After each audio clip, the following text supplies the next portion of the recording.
Psaume chapitre 118 verset 6. Le Seigneur est avec moi, je n'aurai pas peur. Que peuvent me faire les hommes?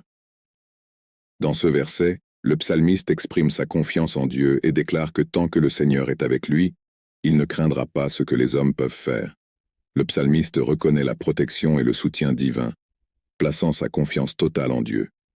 Ce passage reflète une confiance inébranlable dans la puissance et la fidélité de Dieu, même face aux menaces ou à l'opposition humaine. Le psalmiste reconnaît que la présence et l'attention de Dieu sont suffisantes pour surmonter toute adversité ou persécution. Pour les croyants, ce verset peut aussi être une source d'encouragement et de force. Il nous rappelle qu'avec Dieu à nos côtés, nous n'avons pas à craindre les circonstances ou les intentions des autres. Nous pouvons relever n'importe quel défi avec confiance, sachant que le Seigneur est avec nous et nous permettra de vaincre.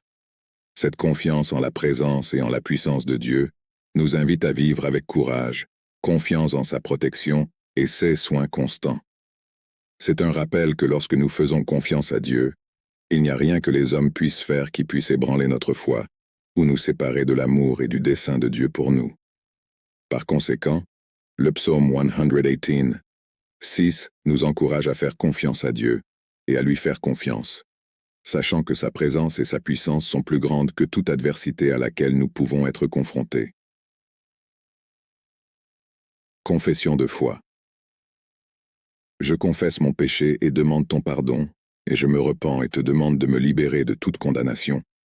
Je reconnais Jésus-Christ comme mon seul et suffisant Sauveur et Seigneur de ma vie. Écris mon nom dans le livre de vie. Éphésiens 2 versets 8 et 9.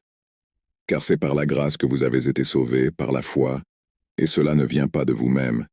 C'est un don de Dieu, non des œuvres, afin que personne ne se glorifie. 1 Jean 1 verset 9.